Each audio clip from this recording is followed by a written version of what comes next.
Teresa, my oyes. I haven't dreamt of you since that night, but now I speak to you almost every day, every night. Perhaps you are so engraved in my mind, my consciousness, that you no longer live, lurk, love below the threshold, below our frontier, below the liminal, sub-limbo. You are becoming engraved in myself as he engraved his self in you, carved himself into the surface of yourself, scorched himself into the flesh of your core. I do not need to dream of what I am doing to you, because I am free to do it now.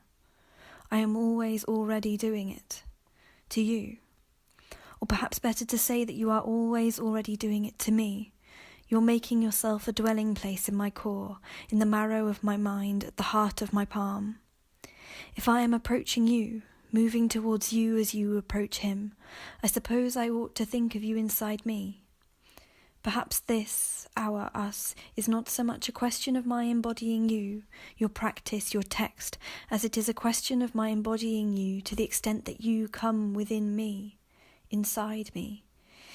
I imitate you through the body of my text, through the body of your text, through your text as body. How do I see you? How do you see him? Do we see each other's other in the same way?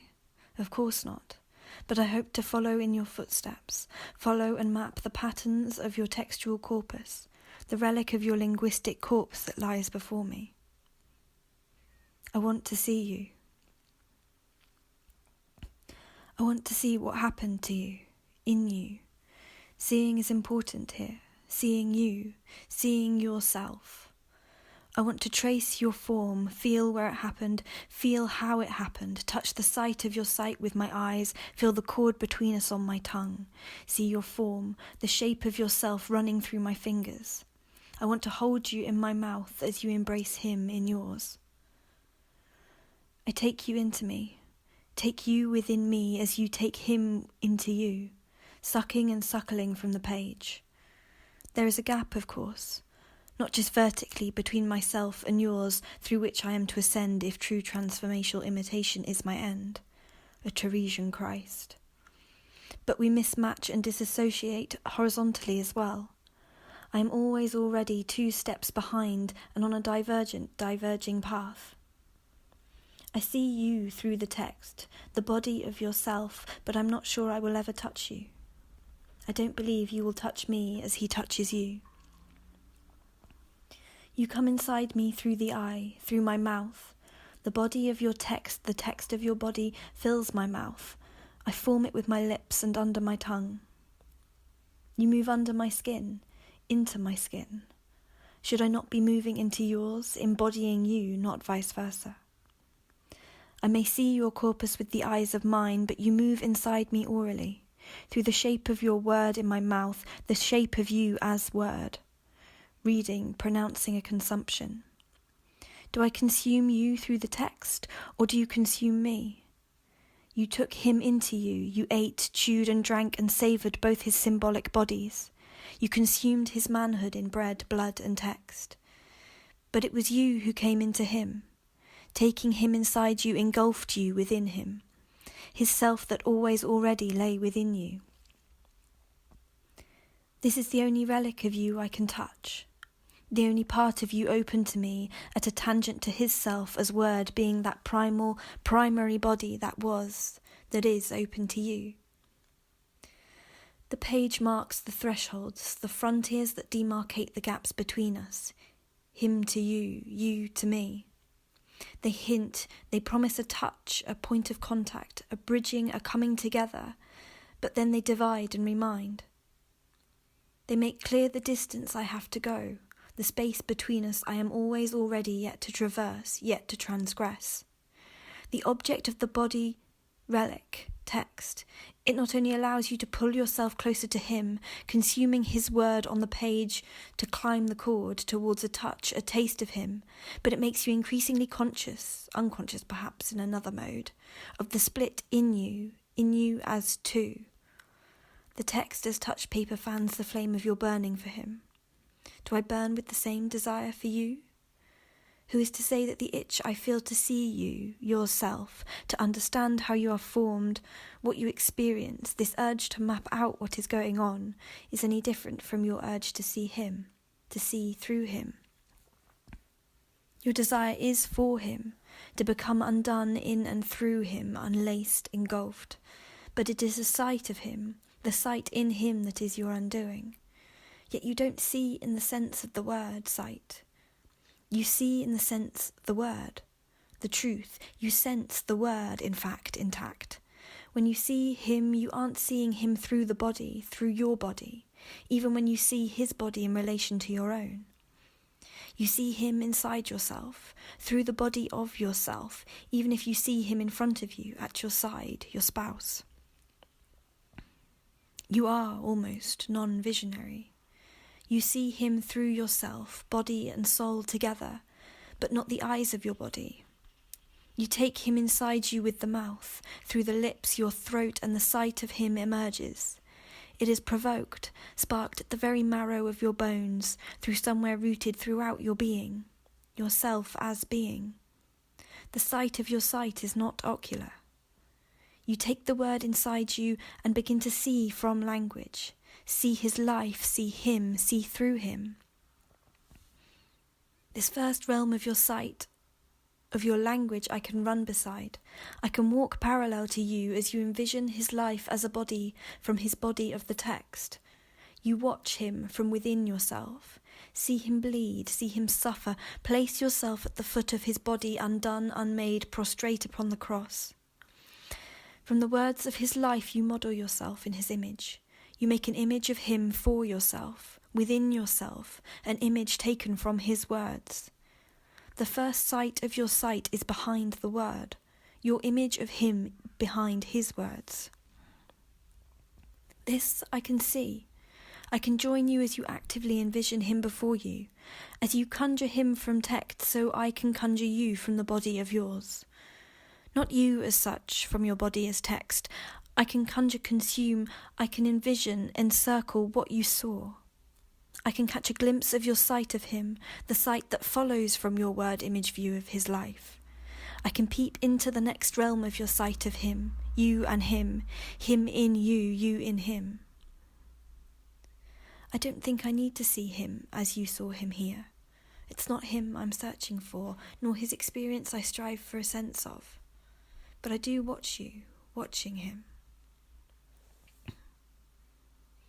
You envision him, conjure him in, through and for yourself, and it sets the scene for him to then come to you as body. It lays the ground, sets the palette for him to come into you, to conjure himself, present himself as man, as flesh of the word. Your sight of him is passive. He comes in you, or perhaps to say he reveals himself to you, shows you his self within yours, permits you a glimpse of him dwelling inside yourself. The sight is not unprovoked, unwelcome. In fact, you yearn for it, you ache with longing for him. But it is something he bestows upon you as you begin to move outside yourself. You see him visually. He is given to you, he gives himself to you visually, corporeally. Not in the sense of your corpus, your core, but through a sense of his. Your sight of him is located in his body. You see your beloved, the man, the myth, the legend, the flesh of the word you so desire. And then you see nothing. No ves nada. Non-vision, non-seeing sparked from language. He comes at your most intimate level, that most cryptic, essential point of view, beyond form, beyond image. You are now so close that you have no need for sight of him. You are at the sight of him. You may have consumed him, sucked and swallowed his flesh from the page, but he has engulfed you, swallowed you, drawn you up into himself to the point of your undoing. You are so close, you are blind to him, but not blind through him. You lose sight of him. He does not give himself for you to see, but you are now so closely woven in him, compressed like beads along the cord that you see through him. He becomes your lens, your sight. There is no longer any need for any image between you. You are so close, so ecstatic in him that there is no space, no need for an intermediary to traverse the gap between you and him. Will you ever come for me the way he comes in you? Give yourself to me as he gives himself to you, as you gave yourself to him? That is not quite what I am looking for in you, what I hope to see from you. I want to see you seeing, see how you see, not what or who, see your sight. Honestly, I'm not even sure you see at all. It seems to me that to see for you is yet another layer of imagery, another parallel. Your corpus, the body of your text, is constructed through these layers of image. You replicate the first realm of your sight of him from the textual relic of his life as flesh of the word. In the text relic you leave for me. A body of word images, a source for a seeing of language that never truly touches what you see of him. You continuously encircle yourself in him, with images yet in text. In this relic, your relic, you claim to always remain at a distance. No word image ever even caresses, brushes against your sense of him in you, you in him. The image I conjure from your body, what I envision from your corpus, is always already at a distance from that which you saw in, through, and from his. Our gaps are yet to be closed. Not only because of my distance from you, but because your word images rest at a distance from him, from your sight of and through him.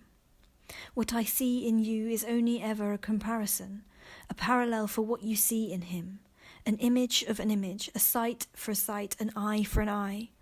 All your images, all your seeing, all your visionariness is only a mode of conceiving your experience of being in him.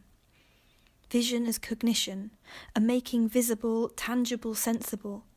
Seeing is only ever a way for you to make sense of you in him, for me to make sense in, of, and from you, to sense your body.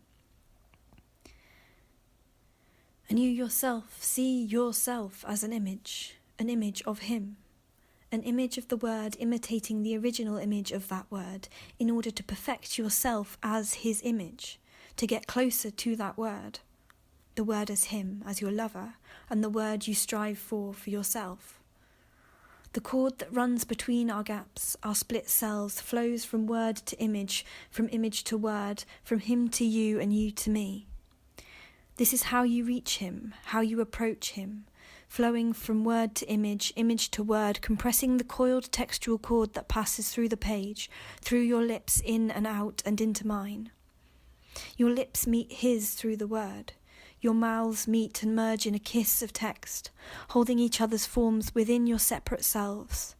Two conjoined, united, compressed, engulfed in one through a touch of the word.